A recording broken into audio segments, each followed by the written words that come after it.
Hey guys, welcome back to the channel. In the studio, we've got this butterscotch beauty. This is a Fender road-worn Telecaster.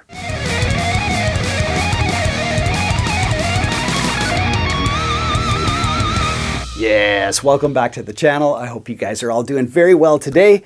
As I mentioned, we've got a Fender road-worn Telecaster in the studio.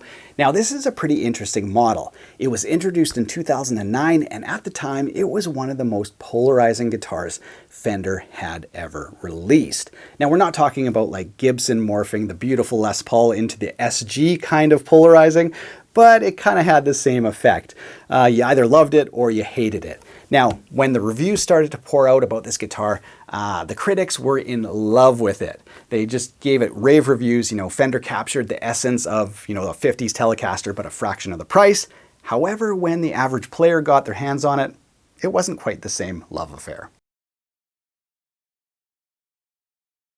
Now, for those who remember, the main criticism of this guitar was, of course, the relicing. This was the first time that Fender introduced relicing on their Mexican-made series and made it widely available at a price that more people could afford. Now, of course, they'd been doing their custom shop relicing for a while, and they did get criticism for that. You know, people could look at these guitars and say, well, the pristine one's selling for $3,000 and the relic one is $4,500 or $5,000. What's the deal with that, right? But anyway, so when they introduced this guitar, it was kind of a love or hate aspect. Now, the road-worn series is still being produced to this day, introduced in 2009, and it's 2021, soon to be 2022. There have been some refinements, but let's take a look at this model, why it was so derided, and what makes it so awesome. So here it is. This is a 2009 Fender road-worn Telecaster. The first year and the kind of model that kicked off the whole relicing craze. And of course now the road-worn series is just pretty normal and probably one of Fender's most popular in the Mexican lineup. Now it should be said, I can barely play this guitar, and it has nothing to do with the fretwork or the neck profile or anything like that. It just absolutely reeks like stale cigarettes. Like really strong. So I'm gonna have to give this guitar, I don't know, a month or two to really mellow out before I can sit down, because the smell is just so strong. So I think it had a pretty hard life, so we'll see how it goes. So it should be interesting. So what we're gonna do is kind of compare spec-wise with the original, how Fender's tweaked it over the years versus the newest model.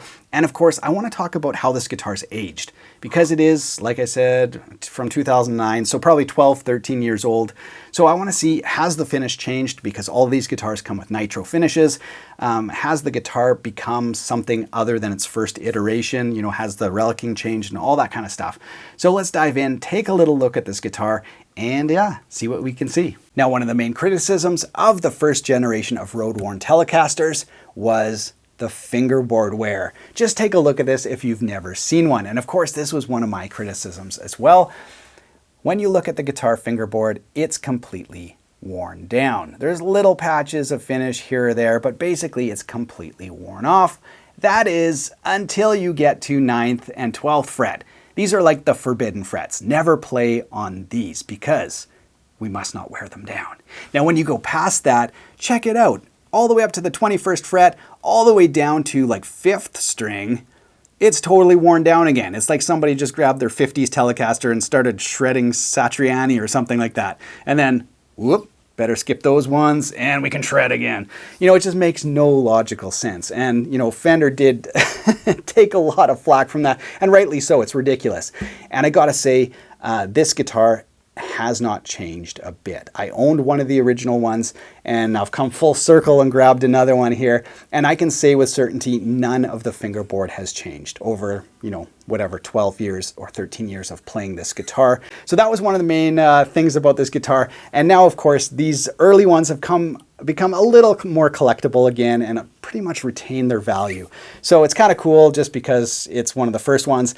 But yes, it was goofy then and it's goofy now. Now, while we're talking about guitar necks, well, the back side of the neck was a completely different story.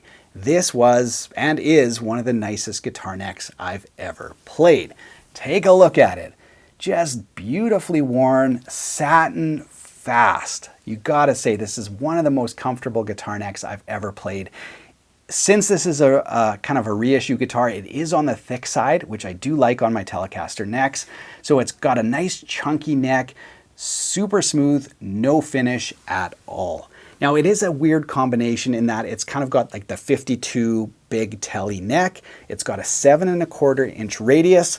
And kind of the weird part is they chose to use jumbo frets. So you got pretty big frets on this model, a chunkier neck, but it just plays super nice. And I do like the big frets on this for sure.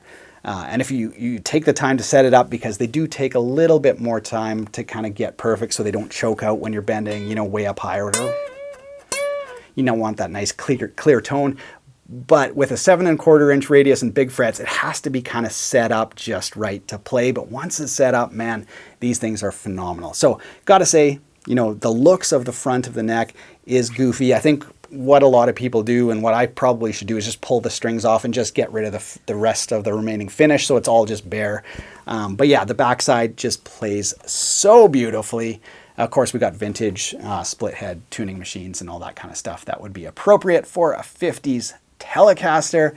Aftermarket nut on this one. I just picked it up. So as I said, lots of smoky goodness on this guitar.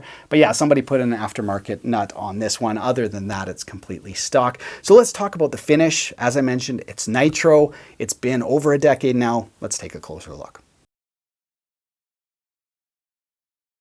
So onto the body. Has it aged like a fine wine, or is it basically the same?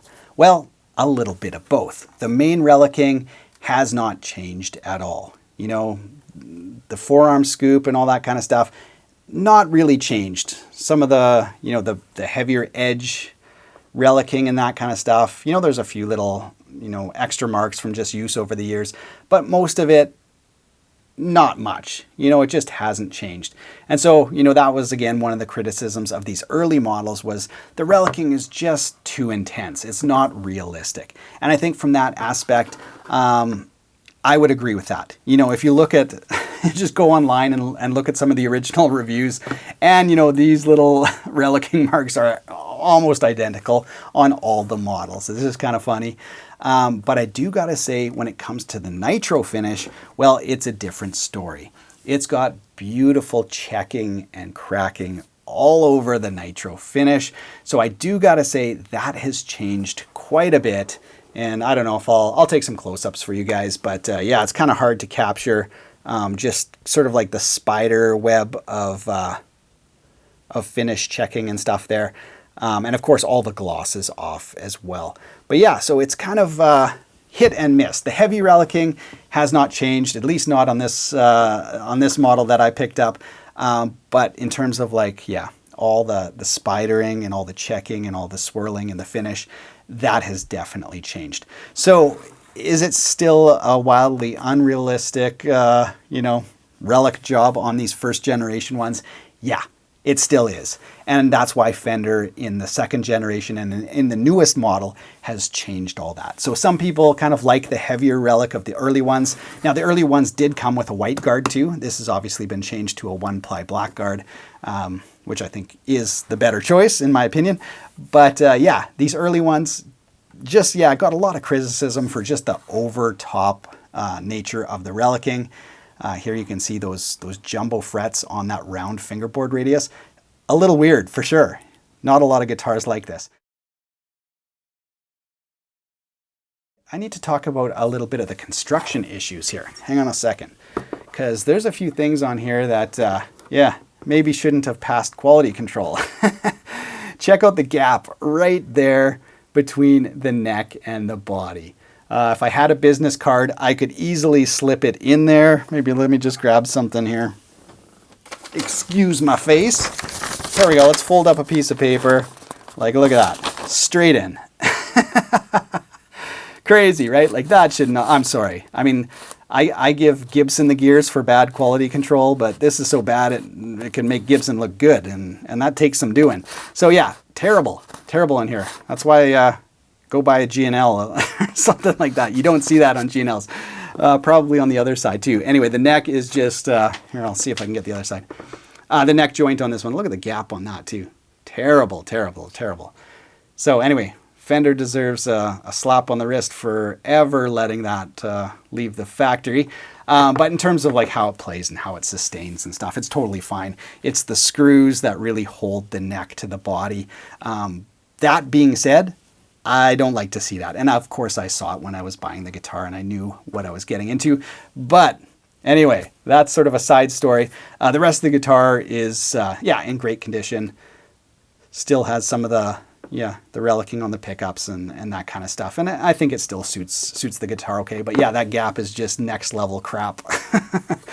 But anyway, so there you go. Let's talk about what's changed between the newest models and how Fender kind of tweaked the original design.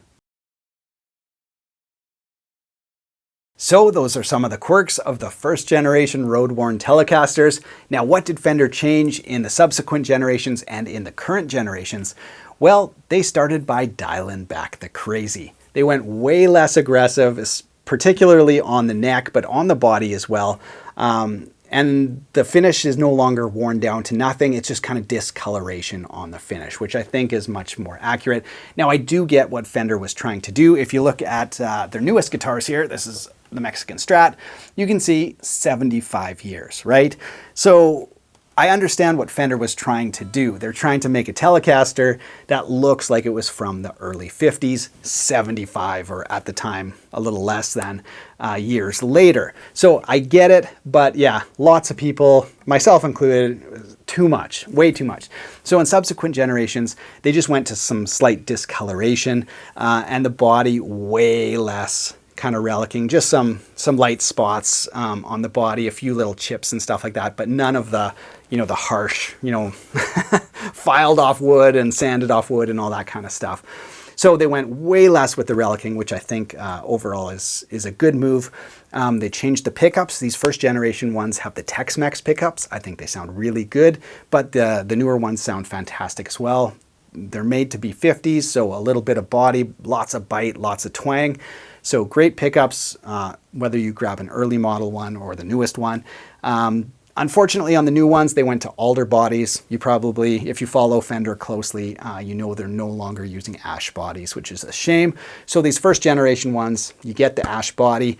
I'm not sure if it'll show up on camera, if it's going to get overexposed, but the grain through the nitro is lovely and you can actually feel the grain. So, it's such a thin coat finish. Now the new ones still have nitro, which is good. You just get alder instead of ash. And this one I threw up on the scale, 7.3 pounds ash body. Fantastic. Now, as for the neck profile, the frets, the fingerboard radius, lots of that remains the same. So on the new models, you still get the nice chunky neck that makes you just want to kind of dig in and hit some bends and hit some double stops. So great, so snappy, even not plugged in. So the new ones still have all of that. They still have a 7.25-inch radius, the baseball bat neck, or the 52 U shape or whatever. The frets are now vintage tall. These first generation ones have big 6105s. As I said, just a joy to play. So lots of the playability things are the same. But the main differences are you've got the alder body instead of ash on the new ones, and all the relicing is much, much more, I think, realistic and subdued. So that's a little bit of my journey back into the Fender road-worn Telecaster world. Just a very interesting instrument, a very weird combination of, big neck, big frets, smaller fingerboard radius, and of course this one just smells terrible. I shouldn't even have it up by my face. It's got like this sweet nitro mixed with cigarettes, just makes me get nauseous. So I think I'm going to hang this one out in another room for a month or two, let it mellow. But yeah, it should be fun. We're going to have lots of fun with this guitar. Now, if you're looking for something like this, but you don't have like American original money, which is big money, those are expensive guitars, try one out. I think the neck is not for everybody, but for some people, it's going to be the perfect neck. And as I said, for me anyway, I absolutely love it. you'll know from the first moment you grab it whether you like it or not. So if you get a chance, try out one of the new ones or grab one of the ones used like I did. Great guitars for the money, and like I said, they seem to be holding their value, even these kind of quirky old ones. So anyway, yeah, if you're into kind of like a vintage Tele with a little bit of character, yeah, give one a shot. Thanks so much for watching. I hope you guys enjoyed this video. I shall link to the road worn Telecasters in the video description below. All my information, tab store, t-shirt store, all that stuff is down there as well. Other than that, have yourself a great day. Take care.